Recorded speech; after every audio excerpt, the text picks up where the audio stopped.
अभिजात मराठी साहित्याच्या निमित्ताने ग्रंथ तुमच्या दारीसाठी मी संपदा मेहता रहस्यकथा या विषयावरती बोलणार आहे। रहस्यकथा म्हणजे अशी एक कथा ज्यामध्ये गूढता असते। एका गुपिताभोवती ही कथा फिरत असते, म्हणूनच तिचं दुसरं नाव गूढकथा सुद्धा आहे।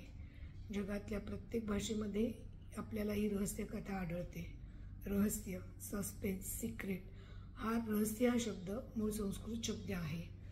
ही एक काल्पनिक शैली आहे, त्यामध्ये गोष्टी रहस्यमय पद्धतीने गुंफून दाखविल्या जातात। एखाद्या हत्येचं गूढ किंवा न सुटलेलं कोडं, घटनेचं स्वरूप किंवा एखादा गुन्हा जो शेवटपर्यंत रहस्यमय राहतो।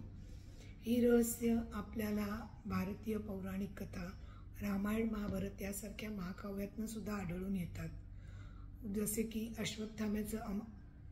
अश्वत्थाम्याचं अमरत्व, समुद्र मंथन। पौराणिक कथांमध्ये त्रिपुर रहस्य हे एक आध्यात्मिक शिकवण आहे, जो गुरु दत्तात्रय आणि परशुराम यांच्यामधला संवाद आहे। तसंच असली अमर कथा ही हिंदीचे एक पुस्तक आहे, जे शाश्वत ज्ञानाचं प्रतीक आहे, जे शिवाशी संबंधित अमर पोपटाच्या या गुप्तकथा आहेत। हे झालं पौराणिक आणि आध्यात्मिक आणि पौराणिक रहस्यकथांविषयी। आता वळूया आपल्या मॉडर्न जगामध्ये, आधुनिक जगामध्ये।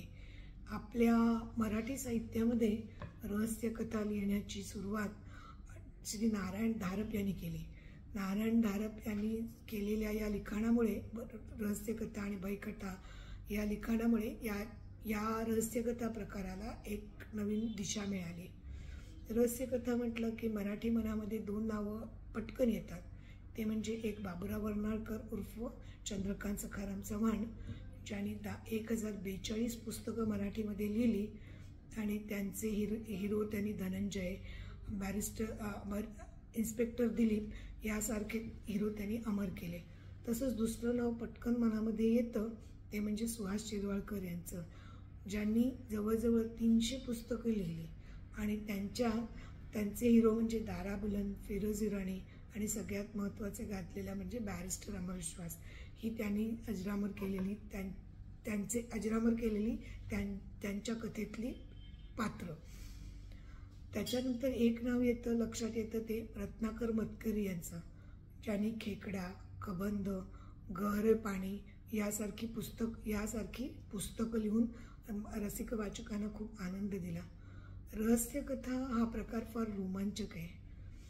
आपण वाचत असलेल्या कथेचं मूळ जाणून घेण्यासाठी, त्याचं रहस्य वाचून घेण्यासाठी वाचक इतके वाचनामध्ये गढून जातात की एका पानावरून दुसऱ्या पानापर्यंत ते कधी पोहोचतात हे त्यांनाच कळत नाही।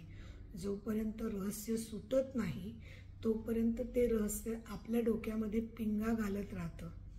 रहस्यकथा वाचताना शब्दांची जादू आपल्याला अनुभवायला मिळते आणि हीच जादू, हेच रहस्यचा शेवट कळेपर्यंत आपण त्याच्यामध्ये गुंतून राहतो। एक प्रकारे रहस्यकथा या वाचकांना बांधून ठेवतात, एका जागी खिळवून ठेवतात, जोपर्यंत त्या कथेतलं गुपित आपल्याला कळत नाही तोपर्यंत।